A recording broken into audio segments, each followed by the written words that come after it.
Hello you people out there, what is going on? This is your friend Britik coming at you fast with a Paragon discussion video, and today we are going to be talking about the quote-unquote death of Paragon Reddit thread by In Us We Trust. If you have no idea what I'm talking about, I'll put the link in the description below. Read it before watching this video, because I'm not going to read the whole thing. I'm just going to talk about some key points and explain why it's a good thing. Yeah, that's right, you heard me right.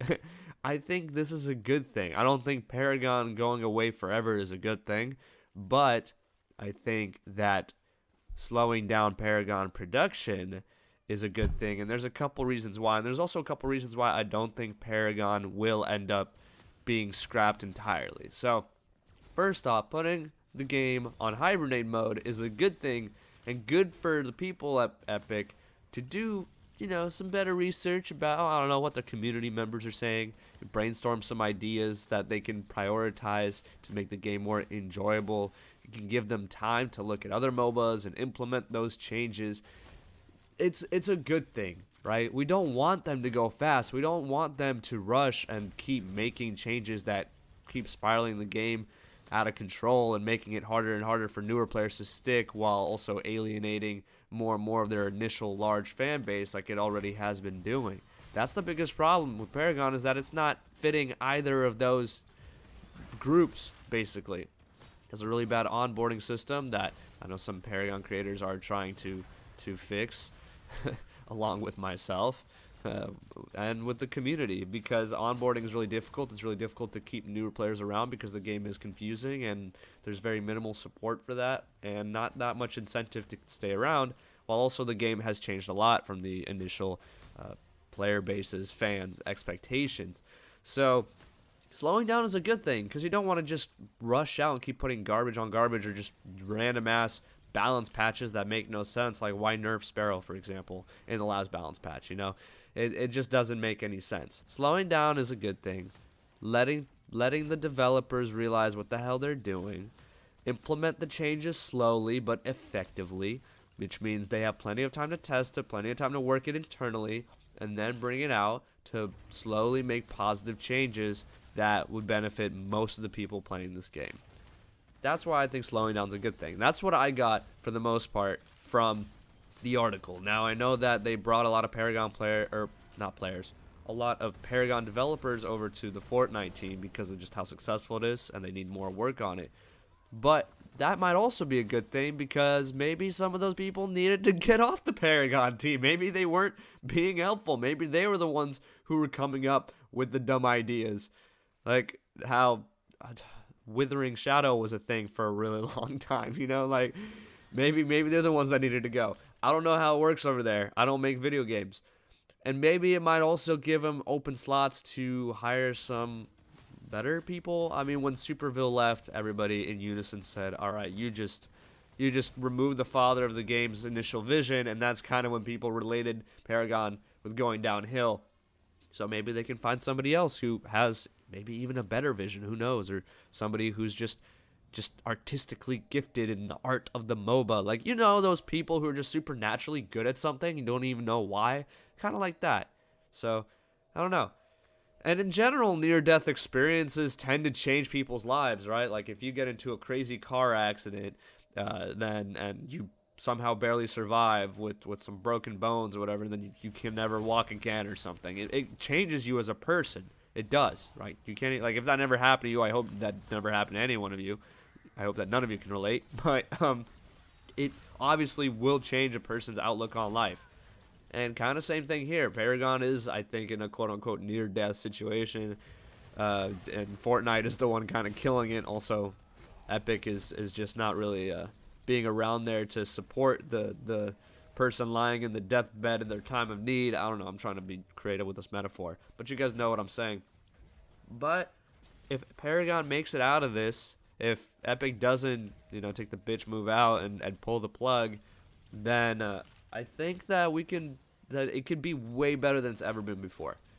Because of that kind of near-death mentality, they would probably prioritize certain changes over others. They might, implement a ranked mode sooner than later, for example, and stuff like that.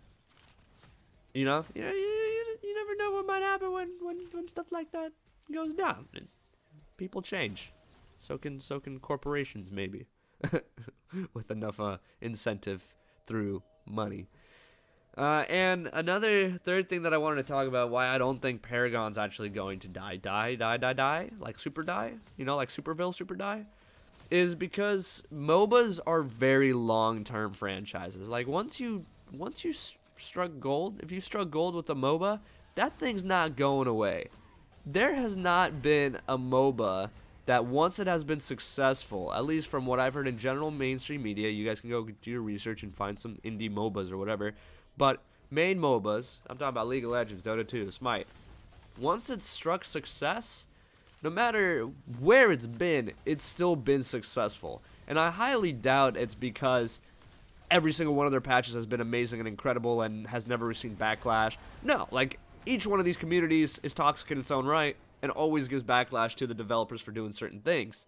I'm sure of it. It's just impossible to always be good in the eyes of MOBA players. I know. It's been there firsthand. But it's just really hard to believe that a MOBA would, like, a MOBA on this, like, this game's not even released yet. It's still an open beta. That was another one of its struggles. But look how amazing this game looks. Now, if you just polish up the mechanics, get rid of the glitches, and, you know, actually balance like MOBAs are supposed to be balanced, boom, your game is pretty much done. You don't need to do anything monumental to get that first foot through the door, because once you do, once you struck gold, once it becomes successful and on the eyes of a lot of people, you got to keep going with it, keep rolling with it. It's really hard for a MOBA that once becomes successful for it to really fade away unless it does something crazy and drastic, like change its entire map and itemizations. No, I'm just kidding. I don't think Paragon has reached that level of success. Like, even back in Legacy, I don't think it has. It hasn't even been fully released yet. I feel like that is when it should happen. So, I mean, not Paragon, but MOBAs in general are just great ventures financially. They'll pretty much always be bringing you in revenue with skins and newer players always coming in and older players leaving and then returning. And this happens all the time. I mean, League of Legends has been around since 2009, right? And it's still around. Nine years. You think about 9 years for a single game. I mean, obviously it's changed, heroes, balance, all that. But 9 years for a single game, that's a really long lifetime. Can you imagine playing the same game 9 years in a row? Unless it's like a crazy MMORPG, like I used to play City of Heroes back before it shut down, unfortunately. Or World of Warcraft has been around since forever. It's still going because of all the changes that keep on being implemented. But the core system still stays the same. That's why people play it. Same thing with MOBAs. So the battle royale genre might stick around for a little bit, and that's fine if it does. I don't really mind it. I'm not a big fan of it, honestly. I play a little bit. I see why it's fun, but it doesn't capture my interest, which is why I'm not playing Fortnite or the battle royale mode at least.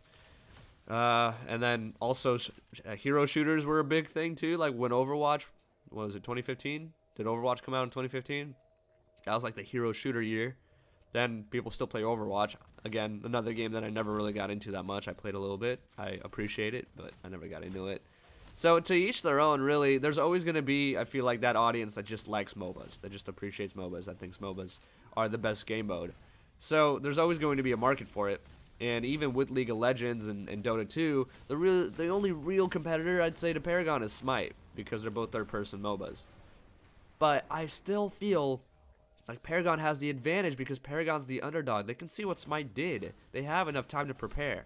They can see what Smite did right and kind of do some research and implement it into their own thing. And it's okay to take stuff from other people. Like, not like copy, like, obviously not that, not copyright, trademark, all that stuff. I mean, be inspired and just take, or just like balance, you know, just balance in a way like Smite balances or whatever. I'm not exactly sure on how Smite balances, but I remember like League of Legends balances hero, like on a hero level. Like each hero has their own personalized scaling, not just like a class scaling. And I know Paragon has been a little bit better actually with that, with these updates. You see more individualized changes to heroes. But for the most part, like if you have a durability 10, you're going to start with a certain amount of base health, and you're going to have a certain amount of health per level, and you know, stuff like that, which that's all up for grabs. I don't know how to balance in the best way possible. But I just wanted to talk to you guys and give you guys my opinion on the matter. I know this might be a surprise or a shock to a lot of you guys. Like, oh, this guy's always been talking shit about Paragon, and now he's on the other side. He can't make up his fucking mind. Like, when I roasted Epic in the past, and when I talked about Paragon and the things that could be changed, it was always for constructive criticism. It was always out of love. I always wanted this game to survive because this game is fucking sick. And it can be even better when you just get rid of all the simple shit that messes it up, all the glitches, all the bugs, all the balance issues that can easily be fixed, like how tanks can still just snowball like crazy if you feed them. But right now, actually, the game is more balanced than it has been in a while, to be honest. We're talking about Monolith. We're just talking about the Monolith time. It's not that bad. There are a few heroes that are a little ridiculous, like the Fae is still a little ridiculous. Revenant is still kind of ridiculous. But besides the obvious, there's still some pretty good balance going on when it comes to just heroes in general. Obviously, at the highest levels, if you want to be super sweaty tryhard, you're going to play nothing but the best of the best of the best of the heroes. But there's quite a few heroes in the top brackets, in the top hero tier levels across most of the categories, if not all the categories, really. Like, you can play Grim, you can play Murdoch. I know I say Grim. Grim is actually a somewhat good, like especially the early laning phase, because you can really be an asshole. You can harass the shit out of the other carry with Grim early on if you just use it right. You use Twin Blast. Sparrow's decent. I still don't know why they nerfed Sparrow. Sparrow didn't need to be nerfed, honestly. But I shouldn't talk about carries. I don't play carries much, you know. But you guys get the point. So that was kind of what I wanted to talk about. Hopefully you enjoyed my points here. You can let me know what you guys think in the comment section below. But at the end of the day, we kind of just, if you really want Paragon to survive, you'll show it with your actions and your support. Like, you'll keep playing the game little by little. You'll keep watching videos. You'll keep tweeting at Epic, hashtag say Paragon, whatever. Like, you'll do your thing, because if you care about it, you care about it. What am I to tell you, like, what to do? Like, if you don't give a shit, then you don't. But like I said, don't sit here and bash the game for no reason, just because it's the cool thing to do. At this point, it's on its deathbed, and we just gotta be there for it. But I think it'll survive. I think it'll defeat the cancer, or whatever you want to say. We gotta use the community positivity to get on through and all that nice stuff. So anyway, thank you guys so much for watching. Hopefully you enjoyed. If you did, drop a like, comment, subscribe, all that good stuff. And as always, make sure to have a wonderful day.